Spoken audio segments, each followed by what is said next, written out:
Hey there, John. Good to see you. Hello, everybody. Happy Saturday. Glad you guys are here joining me. Drew, good to see you, Drew. Always good to have you back. Arsenic, there you go, my buddy.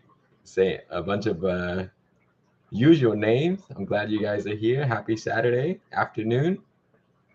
Will and John. Rambo, thank you so much. There's Mighty over there. Oh wow, we have 30 people, guys. Thank you for joining me today. So last week I kind of ended the stream a little early, so hopefully today I can pick up where we left off and answer some questions, talk about anything, and get excited about spring. Spring is almost here, guys. This week is so crazy. Okay, so last week and a half we had this crazy freeze in Texas. And then this week we are up in the 75 degrees Fahrenheit. Today is 70 something. So it's very nice right now. I hope it stays this way because I don't want any more of the freezes. My pear trees are doing great. I think it's about to open.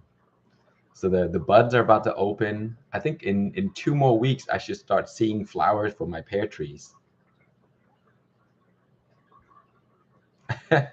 Drew, that is the problem that we all faced every year. We start too many seeds, and then what's the worst problem is we don't want to throw away any of them, so we want to keep you know growing them. Yes, Mighty, my daughter is napping right now, but any moment she's probably gonna walk downstairs because she's starting to kind of drop the nap. At this age, she's 4, so she doesn't like to sleep anymore.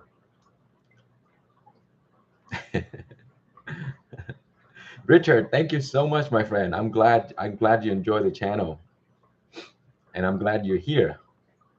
So happy Saturday again, everyone. I started a bunch of pepper seeds, and they just sprouted a few days ago. So they're like tiny right now. Um, so that should be coming up. I always record in advance, and then I put a few weeks together in one video. That way, you guys don't have to wait to see what's happening. So it's all going to be in one video. So yeah, I'm very excited. I have a few different varieties that I'm growing this year. I may try to create a new cross this year. Um, I'm growing a bunch of vegetable right now. I'm growing, I always grow arugula because those are my favorite. I have upland cress. I love those because they can withstand temperature, really cold temperature, and I can get like vegetable almost all year long. If there's no freeze, I probably get vegetable all year long because of the different type of vegetable that I grow different parts of the year. So like in the wintertime, I grow like upland cress. I grow like Chinese cabbages and stuff like that, the things that can stand cold temperature. And then arugula can withstand pretty cold temperature too, but not freezing. So I grow that very early. So usually I start it in late February. So, the last frost. And then by March, they start to sprout like a few inches and you can eat them as microgreens. And then by April, they're like super big. I get like tons of arugula. I basically dedicate a whole raised bed to arugula. And I collect my own seeds of arugula. So every season, I would let the plants go to seed, and I will collect them. And I have thousands and thousands of arugula seeds, and I just spread them everywhere in the whole raised bed, and they would grow. Like very, very crowded. So they grow as microgreens, and you can snip them off and eat them. And then the remaining one will grow to big plants, and you get big leaves and stuff. So it's amazing. I just love arugula. Okay, let's see. Mike, you just finally got Sugar Rush Peach going inside. Sugar Rush is a very versatile variety. It's one of the toughest variety that I've grown so far. It can handle very cold temperature, very hot temperature. It produces very well, and the fruits are delicious. They're very hot. They're very sweet. They have like a bell pepper thickness, and nice and spicy too. They have a good kick to them. So they're good snacking peppers. but you can also cook with them. Uh, I was gonna stuff them, but I haven't had a chance to do that yet. But I think they should make good stuffing peppers.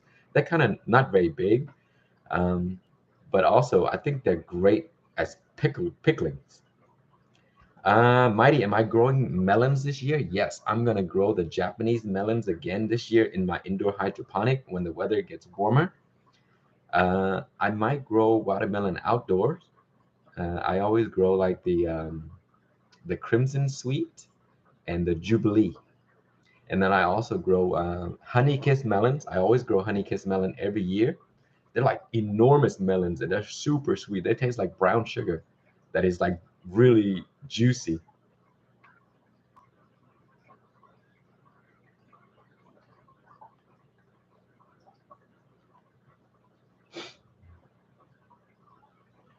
Oh, I forgot. Grow It Alaska. Thank you so much for the birthday wish. That was that was early in February. Let's see. Dustin, I jump started the hobby for you. That's great. I'm glad. Dustin, growing peppers is it's just more than growing things that you can eat, but it does a lot to your mental state, I would say. It because it brings me a lot of joy when I look forward to pepper plants growing, and also seeing them grow just makes you very happy. And a bunch of people that we used to know when I was on Google Plus community, there was a bunch of people that grow this, to combat other stuff that they were going through, like depression, or stuff like that. And they say it helped them a lot. Just grown inside, outside, grown in hydroponic and stuff like that. And so yeah, so it's great. You get peppers to eat as food, and then with the peppers you can do so many things. Like I made beef jerky this week with spicy peppers, and then I make hot sauce, of course, and then I infuse vodka with my peppers, and then I make like Bloody Mary with the spicy vodka. Oh man, it's so good. Yeah, the plant therapy. Allison, good to have you, Allison. Happy Saturday.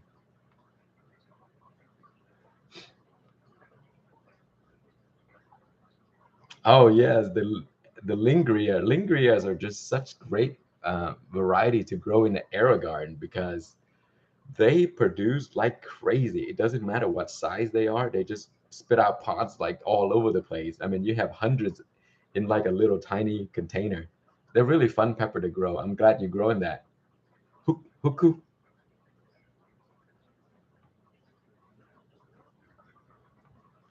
Yeah, once you start to experiment with making hot sauce, you're gonna like, it opens up like a whole new door for like other avenues. Like you're gonna try like barbecue hot sauce, smoky hot sauce. I do whiskey hot sauce. Guys, if you have not done whiskey hot sauce, you're missing out. You got to try it. It's amazing. How is the peppers beer can doing? Oh, Mike, let me show you. Here we go. It's still pretty small. Nothing to brag about, but it's coming along. But yeah, the beer can is fun to do. Little container peppers are fun to do. I grow a lot of little peppers, and those are my crossing projects. I cross the peppers using that. Oh, guys, cheers! If you guys are having a drink, cheers.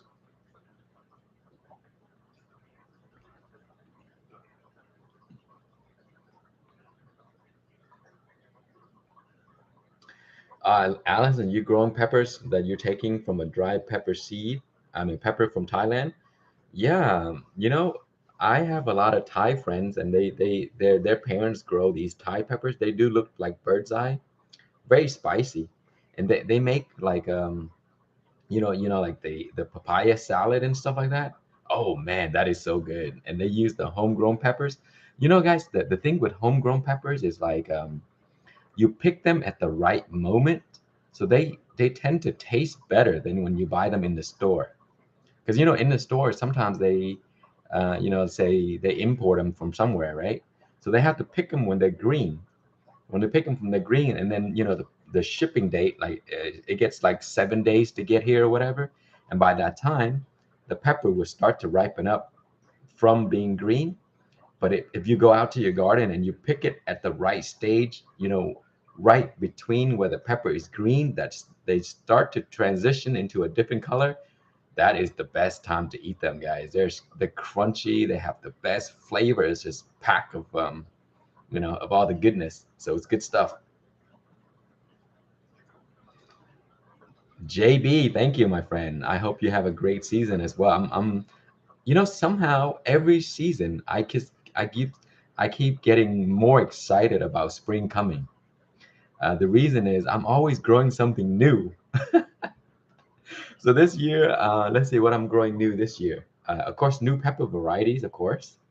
Um, I'm doing a bunch of grafting. My pear trees right now, I think it has like 9 different grafts onto a single tree. So my pear tree has 9 different varieties of pears on one tree. It's amazing. The flowers are just so beautiful. They look the same, but sometimes they're different colors slightly. And then some of them open first, and then some of them open later. So I tried to get the varieties that are open, somewhat around the same time. That way they can help the pollination. But also I get one that kind of like open late, so that I can have pears later in the season as well as the beginning of the season. Early in the season. Sorry.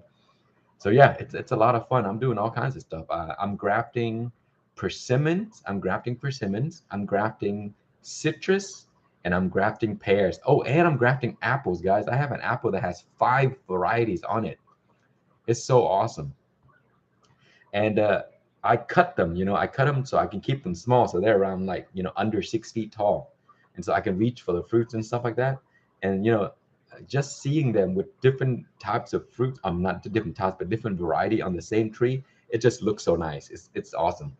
So if you guys ever grow fruit trees, you know, um, either join like a fruit tree group.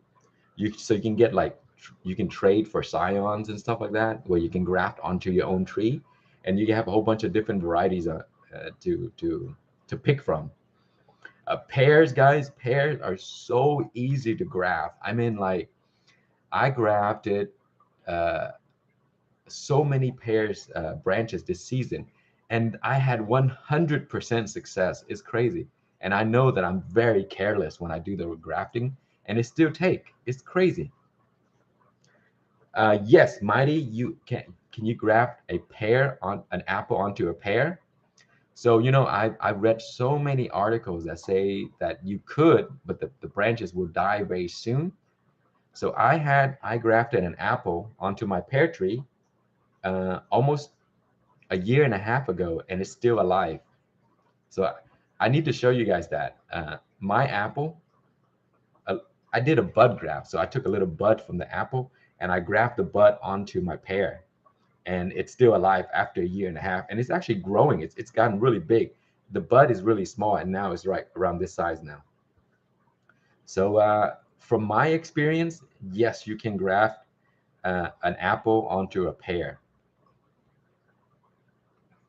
But the thing is, I don't know how long they'll stay alive, because usually, uh, you know, usually you should only graft pears onto pears and apples onto apples, because they're in the same species and stuff like that. So it's much easier. But when you cross species, there's incompatibility issues, so it may not work.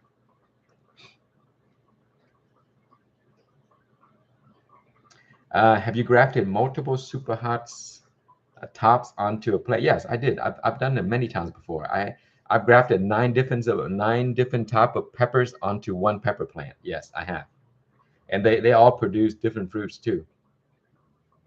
So you know what? I was gonna do that this season. I was gonna graft a bunch more onto one of my plants that I have.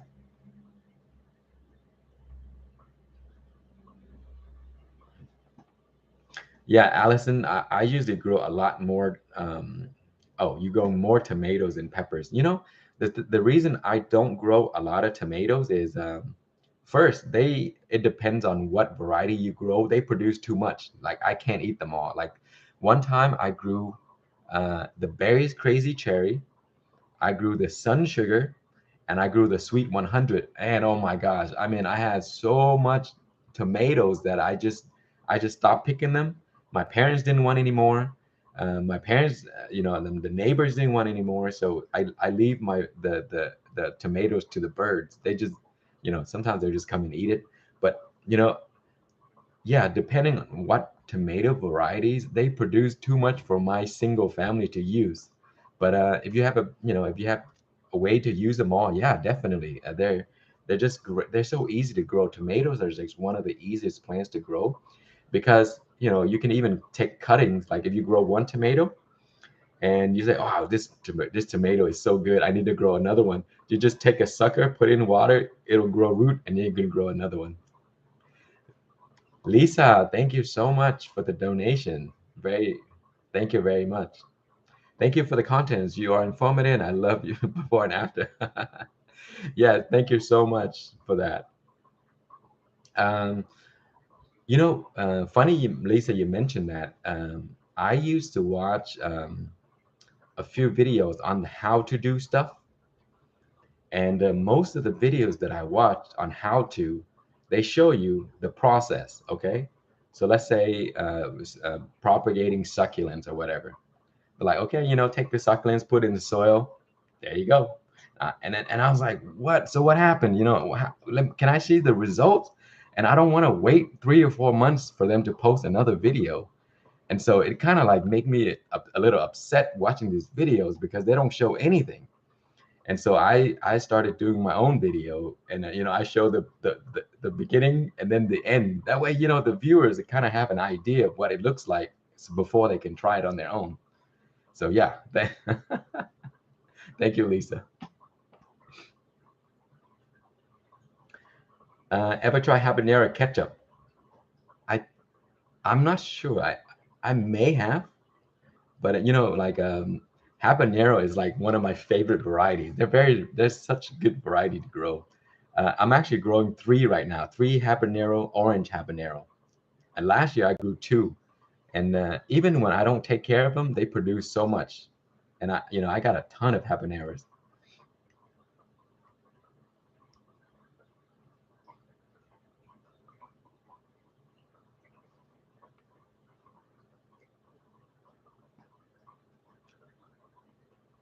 Allison, so okay, you have not been successful with tomatoes.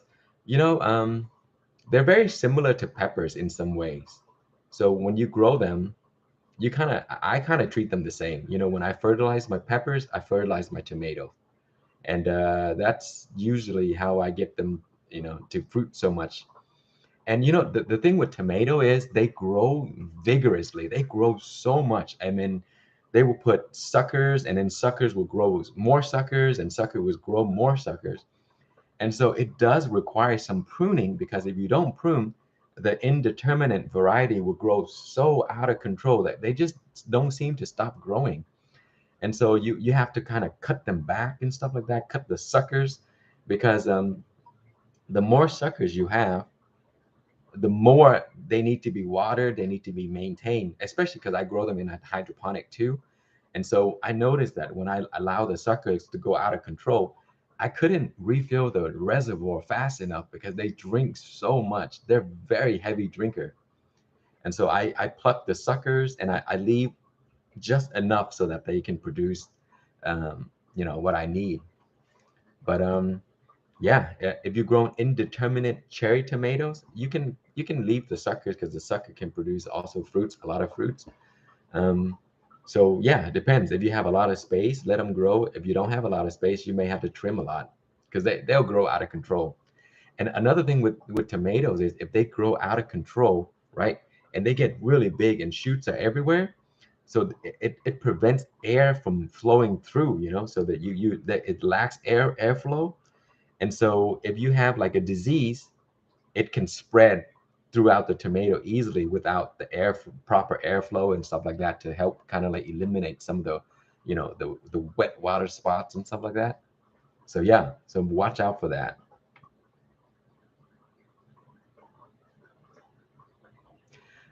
Quentin, is it a big problem if you hurt some of the roots while transplanting? No, it's not a problem. If you don't hurt, if you only hurt a few roots, because I do that all the time. Sometimes I even pull it off and then it break by accident. If you have a few strand of roots left, it still be okay. So if you still have the majority of the roots, it's fine. If you damage a few roots, no issues at all. Vegas to Cali. I'm still rewatching your 7-year-old videos. Oh man, yeah, thank you for watching the 7-year-old video. I mean, those are painful to watch these days. I think in the beginning I was very nervous in front of the camera, so the videos are much slower, and my editing was also very terrible. So I didn't know how to cut and chop and all that stuff. So over the years, I kind of learned, and I chop where it's needed to chop, and I connect the things together. And so, thank you for watching those, Vegas. Angel from Spain. Hello, my friend. Angel, I think the peppers that you gave me last year, the Allegria Riojana. Man, I grew that last year, and that is a very, very hard, tough plant. That it went through all the abuse, and it produced just a lot of peppers. I use some of the pods and I dried them, and they're great. Yeah, the Allegre Riojana.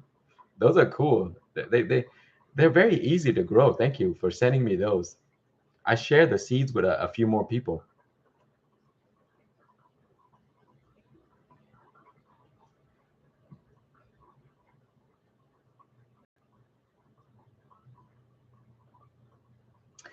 Is it possible to move peppers from hydro to soil? Yes, it is possible.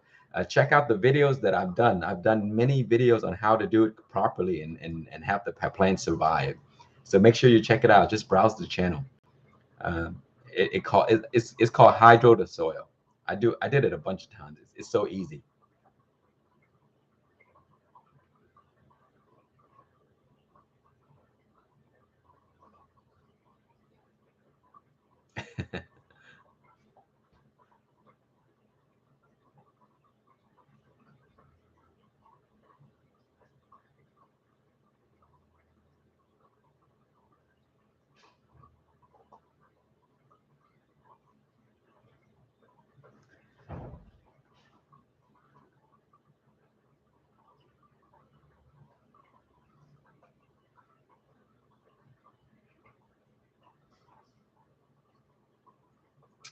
Let's see, Master White Duck. Do you have a recommended soil mix to fill raised bed for peppers?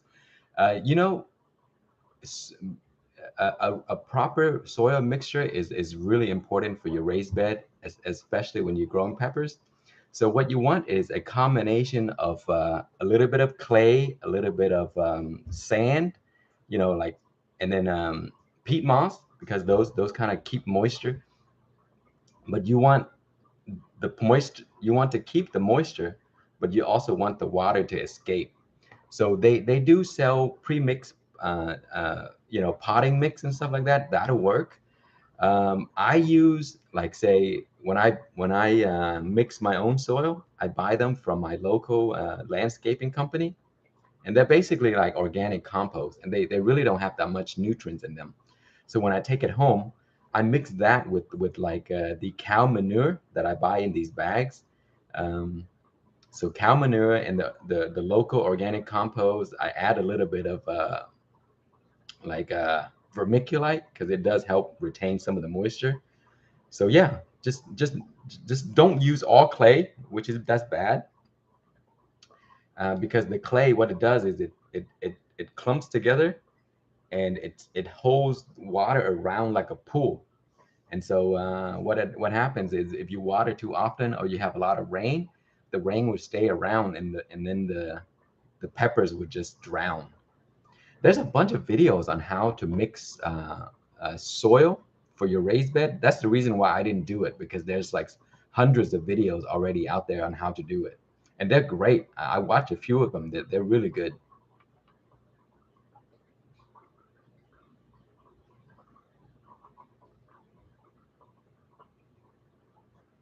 Dustin, you want a tour of my grow tents? You know what? Maybe I should.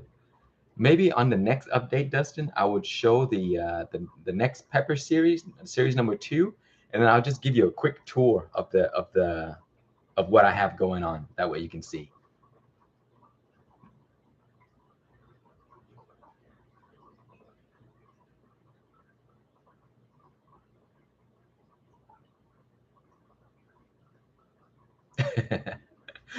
Vegas, I agree with you.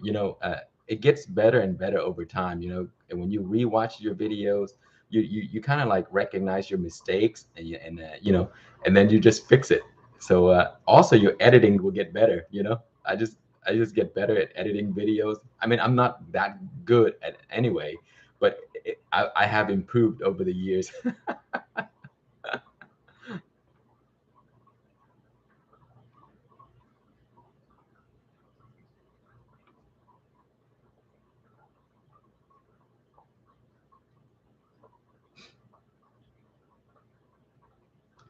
Let's see. Have I tried the matapinos?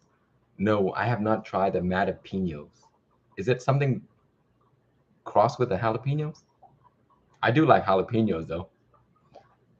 They're really nice to grow because you don't need many. You just grow like one plant. I guess because I have so many different varieties, I don't grow too many of the same ones.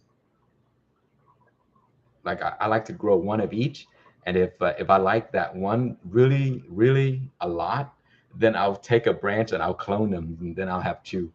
If you guys ever do that, like if you have a pepper varieties that you love so much, but you only grow one, so what you do is you clone them. Now you have like two or three or four of them. So yeah, I do that every season. So it's a lot of fun too.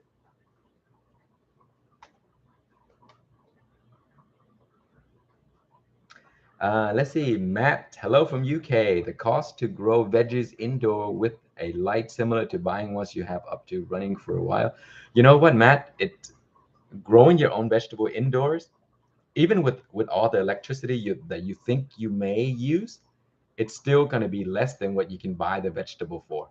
I actually did a test on this, not comprehensive test, but a test for my own purpose. So let's say if I grow enough vegetable uh, to make like $15 to $20 a month, it covers my electricity bill. And I grow way more than $15 of vegetable because the price of vegetable went up like crazy. And so I can easily grow $40 to $50 of vegetable a month, or even more. I grow a lot of tomatoes, and herbs, for example, like when you grow herbs, if you buy herbs in the grocery store, or people in UK, you call it herbs, right? In the US, we call it herbs. I don't know why. So anyway, if you grow those indoors, you always have fresh ones available. But if you buy them from the grocery store, you buy them in a bundle, and then maybe you use like two or three leaves, and then you leave them and they rot. And so, think about that as well. You don't use all of the things you buy most of the time.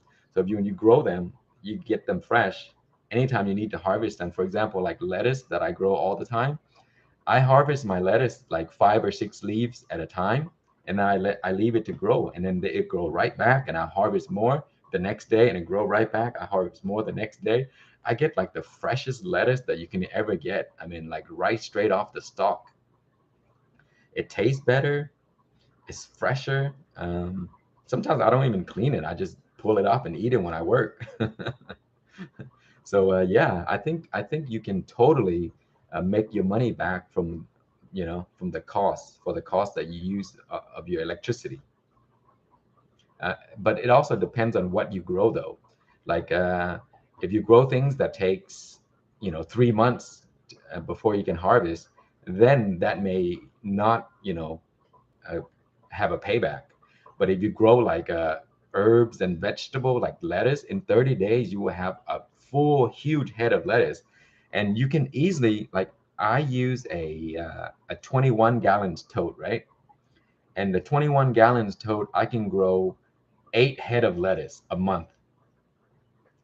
I think that in itself, can already pay back for the electricity, but for the 21 gallon tote, you can actually put two of them. under the grow light inside your tent. So you can have like 16 lettuce. Totally is gonna worth the time, or the you're gonna get your money back. Not only that, but it also is great for your health. It's good for your, mentally.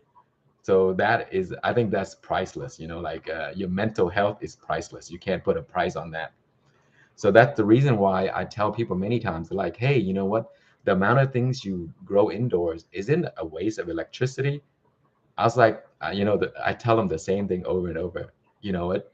The cost of electricity cannot, outweigh the joy that I get from growing these things. So yeah, I would, it's totally worth it for me. Even if I only get one plant to grow a month, I still would do it.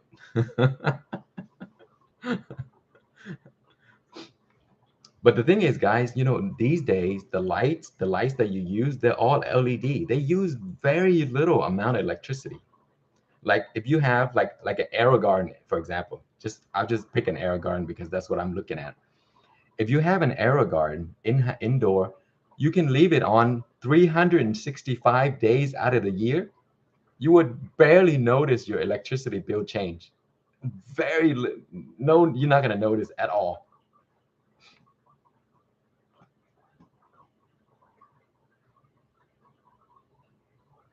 All right, guys, let me let me read some of the comments, because sometimes I start talking and I forget.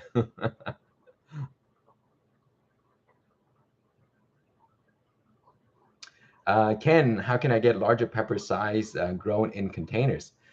Easy. I mean, it depends on the size of your containers, right? So if you have a large containers, you can have a bigger pepper plant. Bigger plants can support more pods, and it also can support bigger pods. But also you have to feed them accordingly. It depends on what kind of soil you use in your pods. If you use like seed starting mix in your pods, there's the seed starting mix will run out of nutrients very fast, because it has very little nutrients in there. So you have to feed the plants, and if you feed it accordingly, you will get normal sized large pepper pods, and a lot of them too. So yeah, you can very easily. How do you clone peppers? You take a branch, put it in water under grow light, and then 2-3 weeks later it'll sprout roots. You grow it in hydroponic, and now you have two plants. I've done a video on that. Browse my channel and you will see. I show you the exact process from start to finish.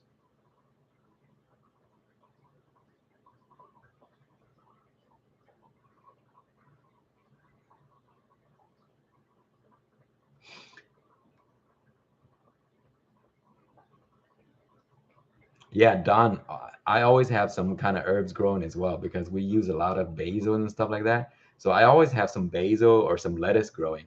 Um, I think I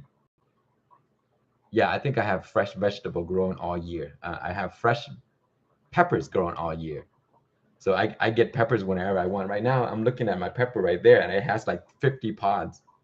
And I use like maybe one or two a day, so I never run out. How do you start hydroponic lettuce seeds? Very easy. You get a rock wool cube, drop a few seeds in the little hole, wet the rock wool, put it into a bag or something if you want to, under your grow light, and 3 days later you will get lettuce seeds to sprout. Lettuce seeds sprout so fast, guys. It's ridiculous. If you have lettuce seeds that are fresh, like for example, fresh meaning like you picked it from last season, you put it into a soil, doesn't matter, soil, rock wool, whatever, paper towel. 3 days they will sprout. You will have lettuce sprouts come out. They're very easy. I think lettuce is probably one of the fastest sprouting seeds out there. And Will, if you want to see how lettuce starts from start to finish and how to grow them, browse my channel. I made many videos on how to grow hydroponic lettuce from start to finish, and you will see.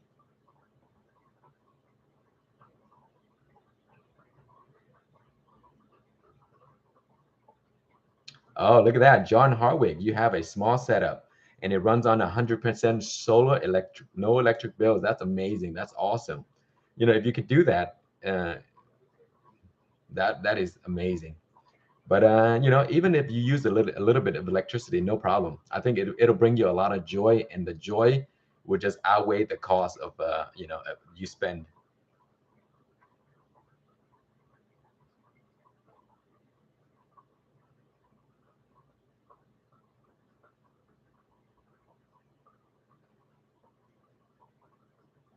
Yeah, you know, the things that are really fun to grow. Also, if you have kids that like to grow with you, what you should start is microgreens. Microgreens are just so much fun. Watch some of my time-lapse microgreens video. They're so simple. I mean, what you see in the time lapse is exactly how I do it. It's so easy. So if you have kids that like to grow, you know, grab a few little like radishes. Radishes are just super easy to grow. Sunflowers, very easy to grow. Broccoli, microgreens, so easy. Let's see, arugula. Oh my goodness, lettuce. They will sprout in like 2 or 3 days. Beans and peas and stuff like that, they come up so fast. Your kids will be amazed. They can actually see it grow each day. And if you have like an iPhone, you know, you can download an app that is for free. It's called iMotion, and iMotion will capture time lapse for free. You just put it on there, set to how many seconds you want per picture, and the phone will snap the picture. And then when you're done, it'll create the time lapse for you. It's called iMotion. So if you want to do it with your iPhone, you can do that. Because you know, all of us, not all of us, but many of us have old iPhones that we no longer use, right? So every time you upgrade, you just leave your old iPhone there. You take it out, download iMotion, put in your iPhone, just leave it plugged in, and then you can do a time lapse of your plants, and you can see it grows. And if you have kids, oh my, they'll go nuts over this.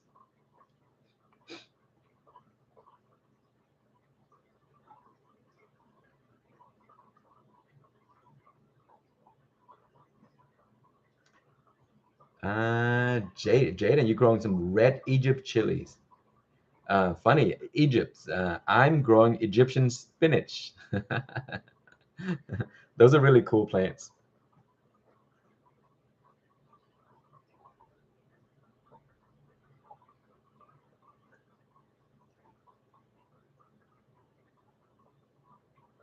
Good day from South Africa. Good day to you, my friend. Glad you're here. Thank you so much for being here. Do you have any tips for growing chilies on a budget? Chilies are very easy to grow. You can definitely grow it on a budget. You know, you can buy any type of containers. 3 to 5 gallons to 10 gallons is good. If you grow in Thai varieties or any of the annuum, you can easily grow them from 3 to 5 gallons. If you're growing super hots, I would say 5 to 10 gallons pots. Um, you can buy premixed soil at your local Home Depot or whatever. Sometimes you can buy the cheaper ones, and then have a little bit fertilizer and just fertilize them every few weeks once they're big.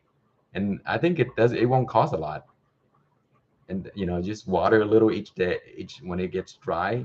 So it's very easy. Chilies you can definitely grow on a budget.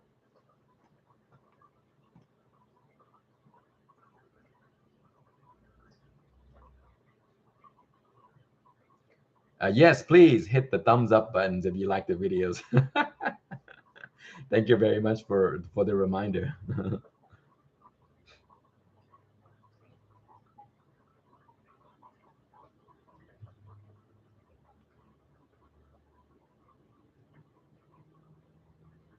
Let's see, Pranav. Your questions is on pepper leaves are turning brown and falling off before it gets bigger. Any idea? If they're turning brown before they get big and falling off, there's many issues. The first issue, are you watering too often? Watering too often could cause that. So, like, say if you water too much, because the roots, believe it or not, the roots have to breathe. So if the roots are constantly wet, that means the plant is kind of like swimming in water. It's not getting oxygen, and it's not able to move around, so it's not able to take up the nutrients it needs. And so the first sign is the leaves will start to turn brown, not brown, but yellow. And then if you prolong it, it'll turn brown and it will fall off. And then eventually the plant will fall, lose all its leaf and it will start to die. But also because of the plant is weak, it also can get diseases very easily. It can't fight off the disease. So it could get diseases because of how weak it is. So I would check to see if you water too much. That's the first. The second one would be, if you have diseases, because the diseases can cause the leaves to turn spotty and brown and then fall off as well.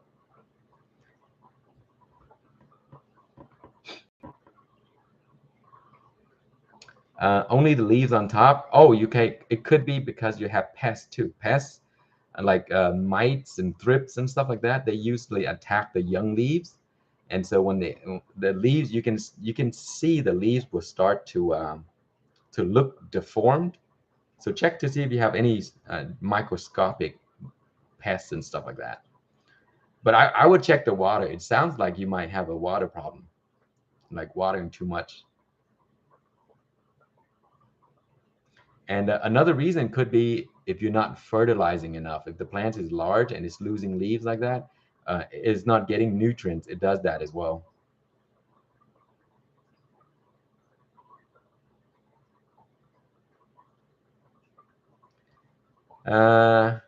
Andreo, how do I handle air circulation in the tent? I have a fan, and the purpose of, the initial purpose of the fan is to keep my light cool, because, I use a Spiderforma SF4000, and the lights could get a little hot. So my fan, I have a cheap fan that I got from Amazon, and the fan would blow air down onto the driver, and it keeps the light cool. But at the same time, it also circulates the air and clean out the dirty air and bring in the fresh air. So I also sometimes leave the front door open of the tent because I don't have an intake and outtake. So I just leave the window, the door wide open, and that will help, circulate. Sam, what up, buddy? Good to see you here, man. What's going on with KCD Garden? I think it's still there. I mean, I'm always updating stuff. It's a great website for you to see, uh, you know, plants that people grow or plants that people posted. Yeah, I still have it there. I think I need to work more with KCD Garden because I think it's a very valuable website. It's almost like a Wikipedia for plants. So anybody can be a member, and anybody can add contents to the website, just like Wikipedia. And if there's somebody that already created the contents and you see it and you want to add to it, you can definitely add to it. So it live, it updates from the user. People updated it, and then other people can modify it. But of course, it goes through the approval process.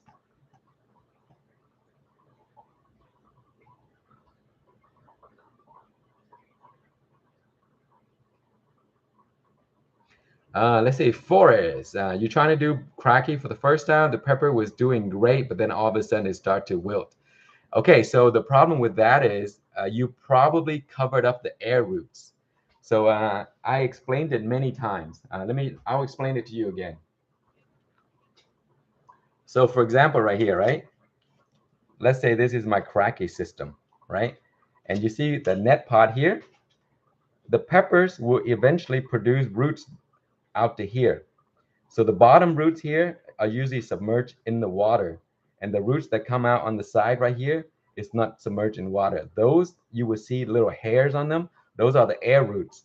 So like when you refill the water in your cracky system, you cannot cover the original line. You can't go up to here. You have to go like right here, because this area needs to breathe right here. And if you cover all the way up to here, you just killed your plant because you drowned it. There's no way for it to breathe. And that is the reason why your plant wilted. You probably covered up the air roots. So pour out some water. If it's not too late, it'll come back to life. But if it's too late, you're going to start to notice that your roots are going to turn brown, and then they're going to die within a week. You could still save the plants by reducing the water level and allow it to breathe, and you set. So yeah, cracky. That's the only thing you need. You know, when you're growing cracky, you have to know that there's the difference between air roots and water roots. You cannot cover up all of the roots because they need to breathe. Mr. Jimmy, thank you for being here, Mr. Jimmy Pickles. Good to see you, my friend.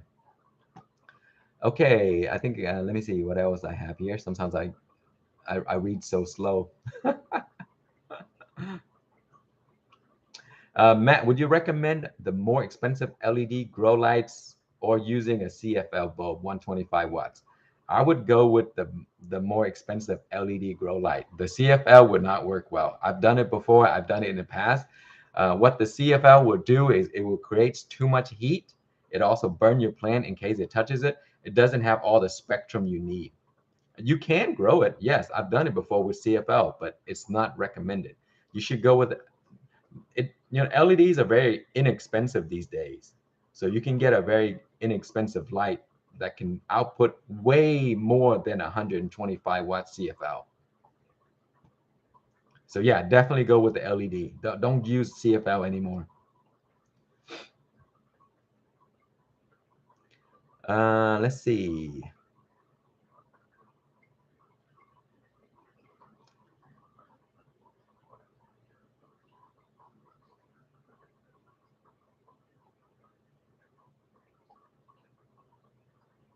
Jaden, if you crossbreed a red Egypt and a green Egypt chili, will it be classified as a cross? I wouldn't say it as a cross because it's still in the same exact family, just different color. I mean, are you expecting something else to be different about it? Now, it could just come out red because red is dominant. So if you cross a red and a green, it'll come out red. And then the same thing, and it has the same traits. So I mean, I guess it is a cross because you did cross it, but it's still the same chili. I think usually when people consider cross is when you take, you know, a different variety with another variety, like a Reaper, and then you cross with a like a Scotch bonnet or something like that.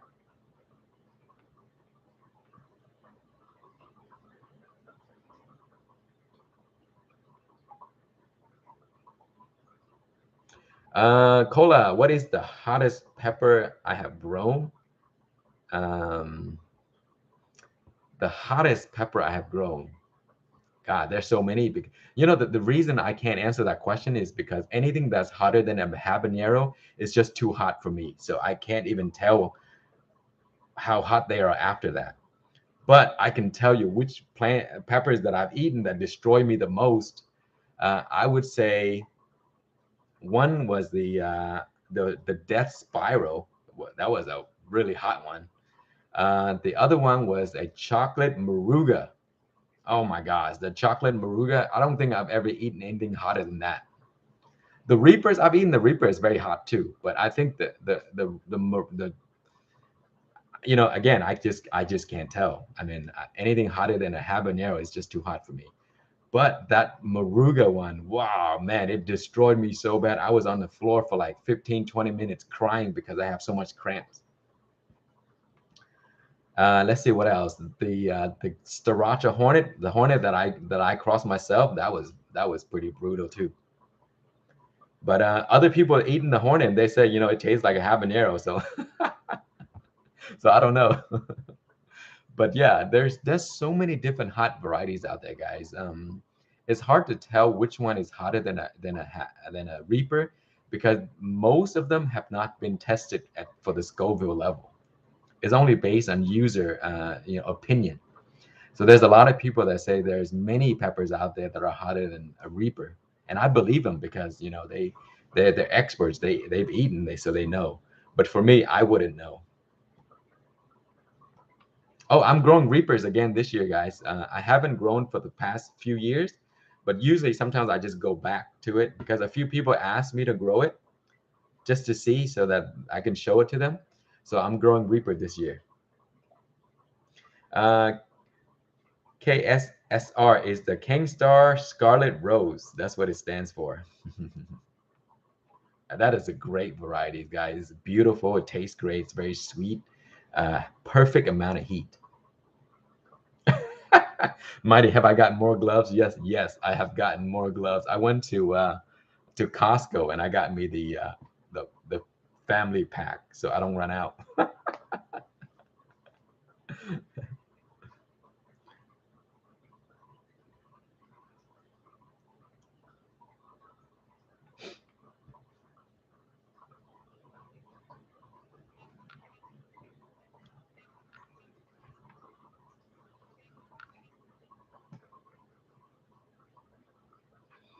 Dustin, you can get it. I mean, there's just people growing it all over Facebook community. You just go there, make some friends, and they'll share it with you. And yes, I'm growing the Scarlet Rose this year. I'm growing the Lemon Starburst. I'm growing Peach Star Kiss, the Peach Pumpkin. Let's see, the another variety that I got to show you later. It's a secret for now.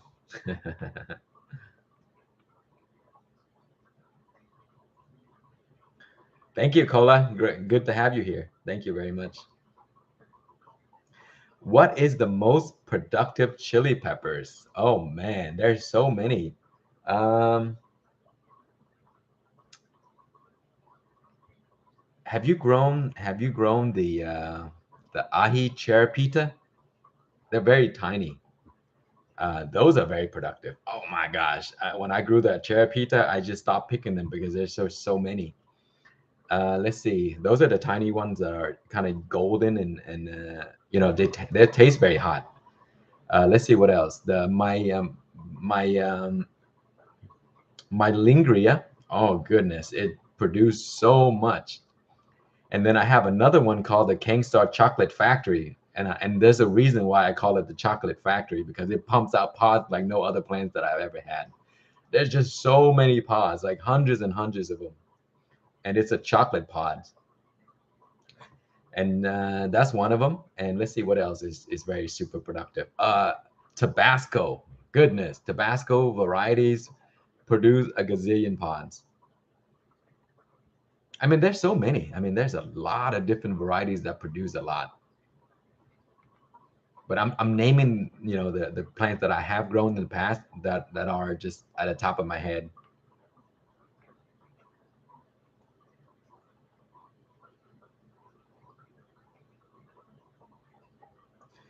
Jamaican hot chocolate is great. I think it's very similar to semi habanero-ish and semi Scotch Bonnish. Kind of like that. They're great. I've grown the Jamaican chocolate before habanero.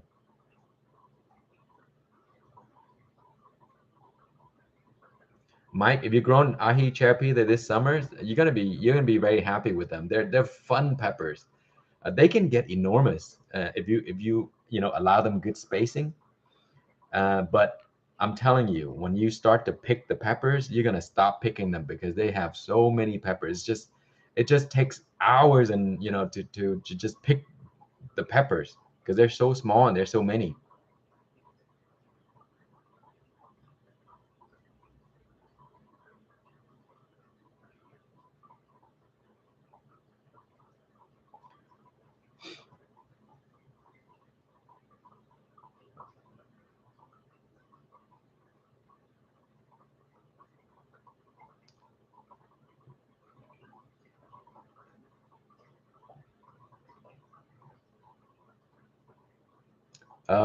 Let's see. What is my favorite cross that I made? I think the favorite would be the lemon starburst because it's such a beautiful pepper and it tastes great. And the heat, oh my gosh, the heat is just ridiculous. I mean, for me, of course, many people think it's just normal heat, but man, the lemon starburst, as innocent as it looks, it is very hot.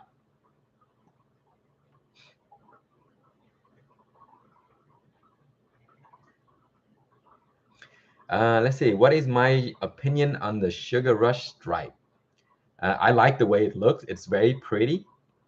But I think a friend sent a friend sent me a box with Sugar Rush stripe before, I didn't like the taste that much. I love the Sugar Rush peach, but the stripy ones, it didn't have the flavor that I like. It's not quite like the peach. The Sugar Rush peach is the way to go. If you're gonna grow stripe, grow it for the looks. But if you want flavor and how hardy it is and how much they produce, the peach is the way to go. The peach will grow into in the wintertime, in the summertime, anytime is they don't care. And they produce a lot, and they produce beautiful large pods that are like thick, very juicy, a little bit spicy, and very sweet, guys. As you know, when I say sweet peppers, it's this one is very sweet. But the stripy, I didn't get all the sweetness out of that. I just, I have seeds for those. I just don't want to grow them because I don't like the way it tastes. I mean, it's not like they taste bad. It's just it didn't taste as good as the peach. So I don't want to grow it because I have the peach that I can grow. That's the reason. But if you want it to grow for the way it looks, the Sugar Rush stripe is a beautiful pepper. I mean, I love the way the stripe looks with a tint of red and stuff like that. It's beautiful. But as far as flavor, it cannot compare to its cousin, the peach. Jaden, thank you so much. I'm your new favorite. I'm glad to hear that. Thank you.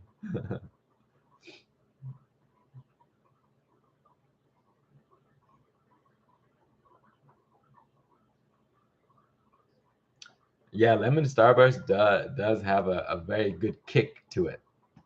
It doesn't look like it would have a kick because it's beautiful and yellow. It looks like candy, and it looks so pretty that you wouldn't think that it has heat in it, but it does have a lot of heat.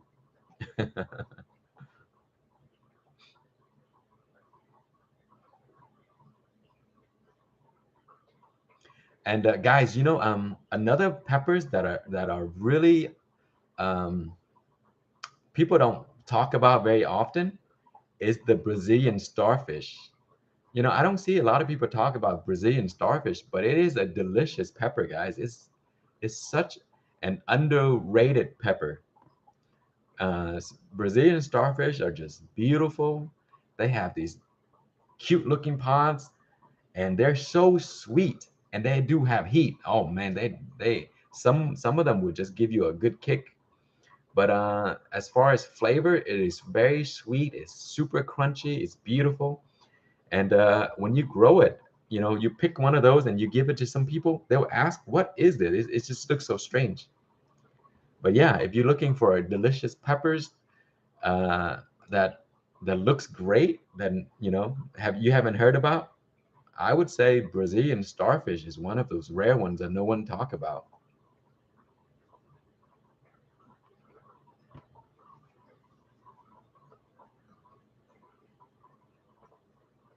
Fantastic Fox, thank you. Your videos got me into cracking and grafting. Yeah, I started grafting. I started learning how to graft with peppers. I graft peppers before I started grafting fruit trees. It's funny. It works the exact same way, but peppers are much easier to graft because the branches are very tender, so it's easy to work with. It's easy to slice. It's very forgiving. The fruit trees is a little tougher, but I've done a lot of graft with pears, and the pears are just so easy. So yeah, if you're gonna learn how to graft, start with pear trees. I think apple too. Apples are pretty easy.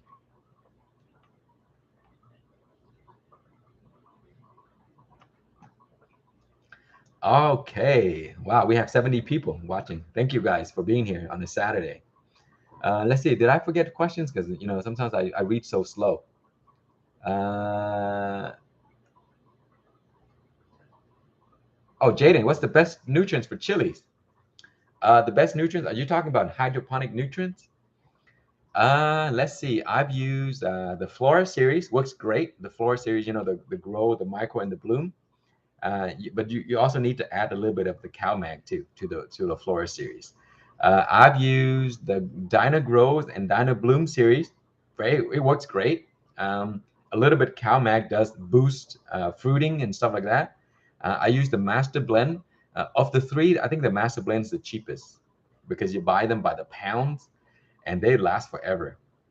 Uh, but I think the best nutrients for chilies, if you want it dialed in and get technical, the Flora series is the best because it has the three parts separately. So you can mix different ratio through the different stages. Next would be the Dyna Grow and the Dyna Bloom because you got the Grow series for the vegetative, and then you get the Bloom for the Bloom stage. As far as the master blend, you just mix it, um, kind of like the same. The master blend is, I love the master blend for vegetable like leafy greens. Man, they grow leafy greens like no others. They're just the best. As far as you know, let's see, my tomatoes react really well to the master blend. But for chilies, I think you go with the Dyna Grow or Dyna Bloom or the Flora series because of the different parts. You can get very technical. So the peppers do go through stages. It gets your vegetative stage, and then right before it blooms, and then once it blooms, and then all that stuff. So, but I use them all, and I think because I'm kind of lazy, and so I like things that are much simpler. So that's why I either go with the Dyna Grow and the Dyna Bloom because only one part. Just mix it, and you're good to go. That's the reason why I like to do hydroponic because I keep things really simple. I don't get technical and all that stuff. And because if you get technical, it just in the beginning it's fun, but then after years of doing it, it's not fun anymore. It's just not a waste, but it's just too much time spent on doing that. So I decided to go away from the technical part. Like I just like to mix my nutrients, drop in the what I need, shake it up, and you're good to go.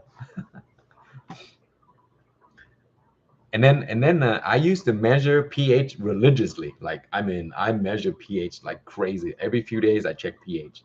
Now I don't even check pH anymore because my pH meter broke, and so ever since then I just stopped using it. So here's the trick, guys.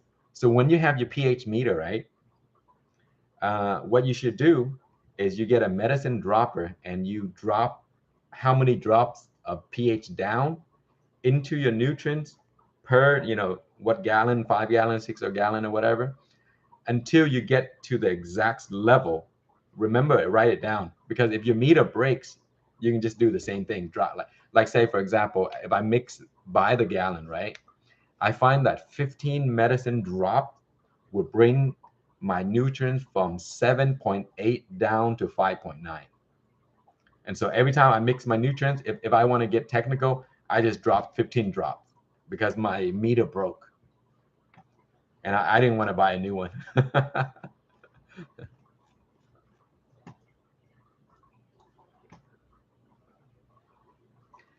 Let's see, Jaden, how old were you when you first started getting into growing chilies? I think at a very young age because my grandfather used to grow a lot of chilies. He owned a huge farm back back in my home country. And so I used to go and help him, do all kinds of stuff. I even helped my dad farm mushrooms. So we had a mushroom farm, and you gotta dig out, because you gotta get logs, right? And you gotta put these holes in these logs, and you gotta put the spores in and stuff like that. And yeah, I used to help him do all that. And I used to help my grandfather grow corn. So we drop corns, we dig holes, drop corn down the row and stuff like that. So I do all kinds of stuff. I think that's where my love for gardening came from because I did it with them when I was little. I mean, I didn't know what I was doing, but I just do what I was told. Cheers, y'all.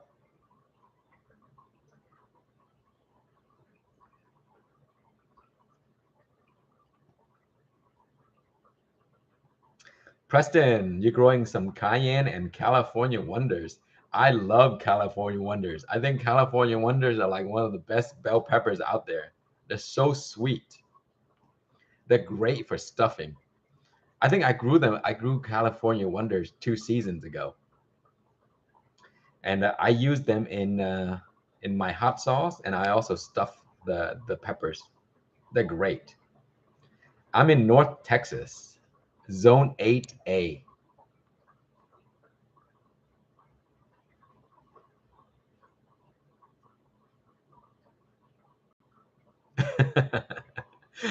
Jaden, I always try to avoid the challenges because first of all, I can't handle that much heat. And so yeah, definitely not, because I would pass out with from eating those chips. Or like, I've never eaten a whole Reaper before in my life. I think I tried half of my of one of my crosses one time, and man, I thought I was gonna die or something. It's just crazy. Peppers, I mean, they kick you so hard, and if you don't have anything in your stomach, you're gonna have cramps like for like 30 minutes, cold sweats and everything. So guys, if you're not used to eating hot peppers, don't challenge yourself, especially if you are on an empty stomach. Don't eat super hot on an empty stomach. It is very painful.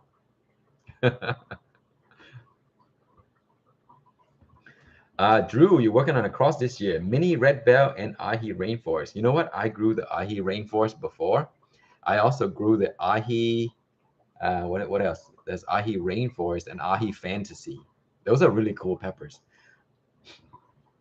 Ahi rainforests grow really big. They're just enormous, pepper plants. Maybe that's why they call it the rainforest, because it grows so big.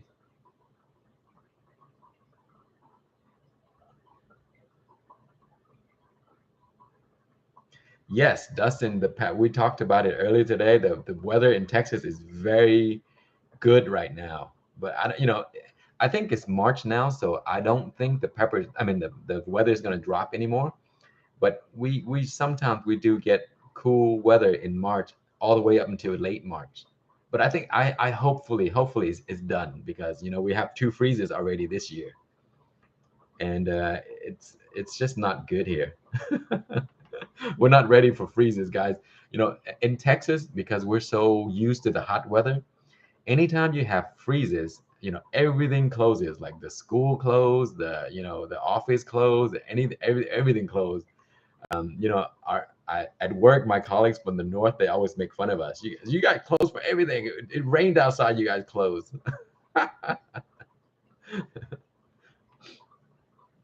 Yeah, right now the weather is great. I love it. It's you can go outside in shorts.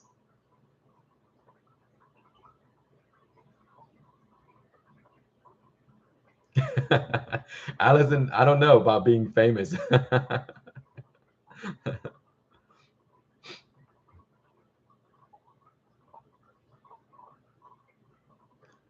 Ryan, what is the temperature in London right now? I think London is very similar to Texas climate, right?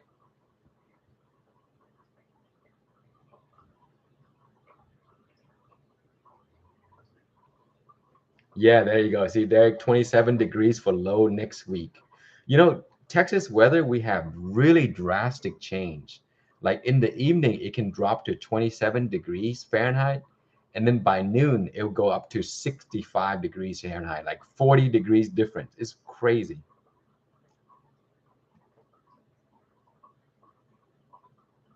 What do I do for work? Usually I keep the personal life a little bit private of what I do online. I work in information technology. I do a lot of like they call it e-discovery litigation support. So a lot of evidence, data, investigation, stuff like that.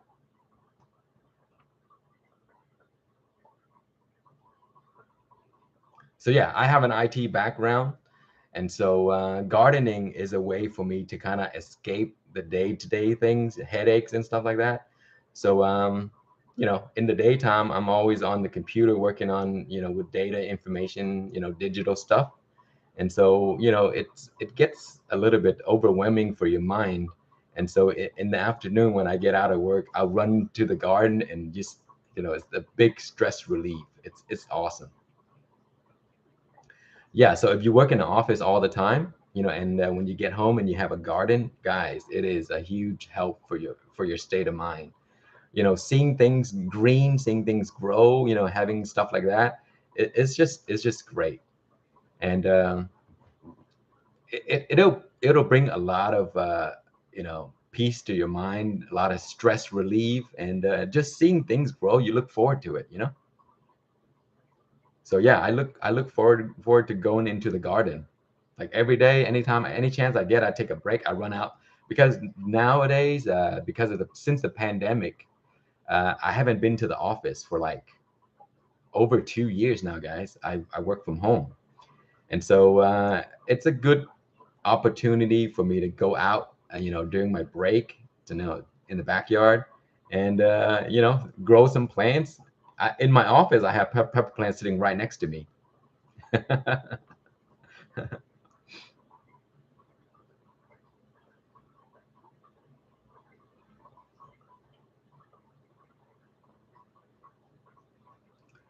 Andrea, yeah, computer science. We're very kind of what related in the field.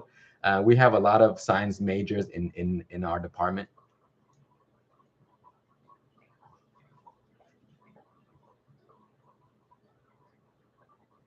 Yes, Will, you're right.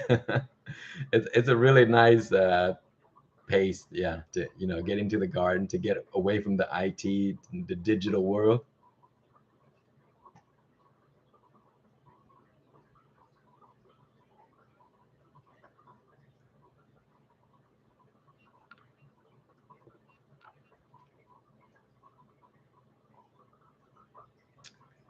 Let's see.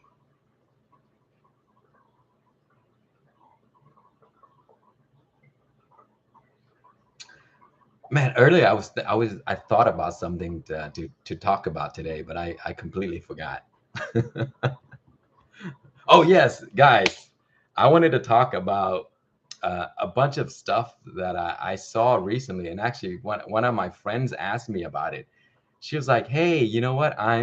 I saw a video on how to clone aloe, or how to propagate aloe vera from a leaf," and I told her there is no possible way to propagate aloe from a leaf. um, she like, no, it happens. I've seen videos with millions of views on how to propagate aloe from a leaf. Guys, do not try it. It would not work. um, the video, she showed me, the video is titled "How to Propagate Aloe Vera uh, from a Leaf." And so I've grown aloe vera for like, gosh, over 10 years now. And they're so easy to propagate from little pubs. They're just grow from the little pubs. And I've tried it. People say it works. I've tried it so many times. 100% fail from a leaf. You cannot propagate aloe from a leaf. But if if your aloe die from above and the roots are still intact and it has a little stump, that will grow back. The root will produce new pubs and you can grow it again. But you cannot cut a leaf, put the leaf in soil, and it'll grow back. There is no way. I have never seen a video that shows good evidence that you can do it from an aloe vera, from a leaf. Every time I saw the video, they show,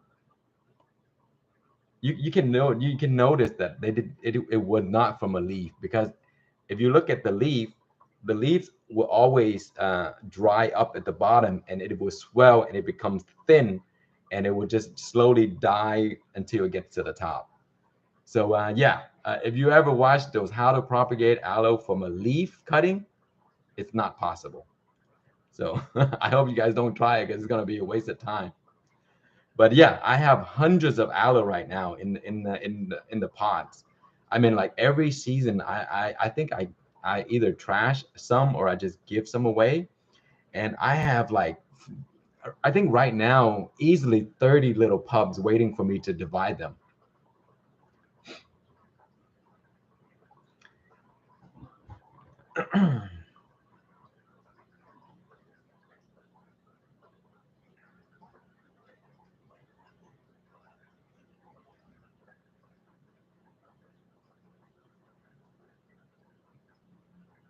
Dustin, let's see. Speaking of aloe, do you know the benefits of using aloe vera for peppers and other plants? It has a lot of hormones and other properties that are very beneficial. You know that I read that as well, but I have not used it for any of those purposes. Um, I eat the aloe, yeah. That's what I grow it for. I grow it to eat. I eat them. I also use them on my sunburn because I go fishing a lot. Man, one last year I went fishing right early in the season. The temperature is really nice and cool. So I forgot, my sunscreen and all that stuff. And when I got back, my whole face was burnt red. I mean, it was just horrible. I went outside, I picked some aloe and I just rub it all over my face. And a few days later, it was just gone. And if I had left it the way it is, my face would start peeling and stuff like that. It's Yeah, aloe is amazing when it comes to healing sunburn. Yeah, I make aloe drinks. I eat the aloe gel. I give my parents the aloe leaf, and then they make desserts out of it and stuff like that. So yeah, there's many uses for aloe. It's one of my favorite plants to grow because they don't require you to do anything. You water like maybe once a week or once every 2 weeks, and they still be fine. Sometimes I don't water for like a month, and they're still fine. So yeah, grow aloe, guys. Aloe is one of those plants that you should grow just in case, because you can have cuts or burn or whatever. Just go outside, pick a leaf, cut it, and just rub it on, and you're set.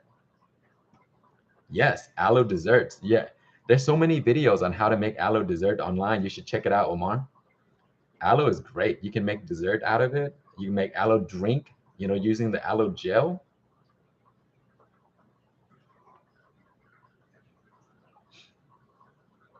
Oh yeah, and people use it on their hair, guys. They use it to wash their hair as like a conditioner. Yep, definitely works. Should try it. Can you talk about how to harvest aloe to drink it? Joe, I made a video recently on how to do it. Check out my channel. Just browse it. It's a pretty recent video. How much money for some aloe pups? I don't sell any. I actually bought mine a long time ago, and from one plant I have like hundreds after that. They just grow so much. They grow very fast too, guys. The one I grow is the Barbadensis Miller. So the leaves are like longer than a foot long, and it's massive. It's bigger than my hand. It takes about a year for the leaves to get that big. 7 months to a year, they get very big.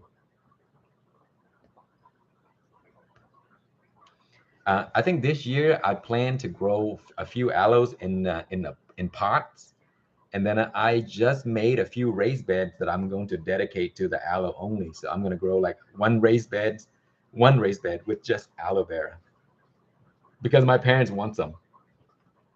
So yeah, so anytime the parents need something, I just grow a whole bunch of them.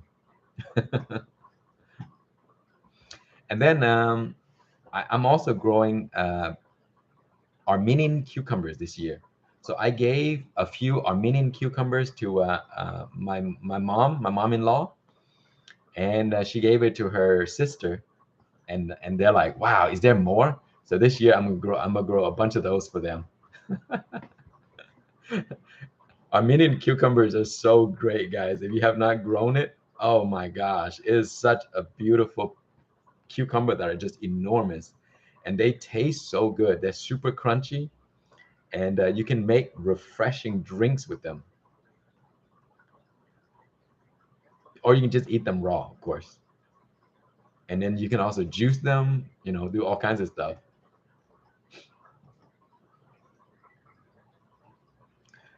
All right, guys. So that it is 3 o'clock. My baby's gonna wake up soon, so I'll have to get going. 83 people. Thank you guys for joining me on a Saturday. I hope I answered all your questions, and uh, we'll try to do this again next week. So bye now.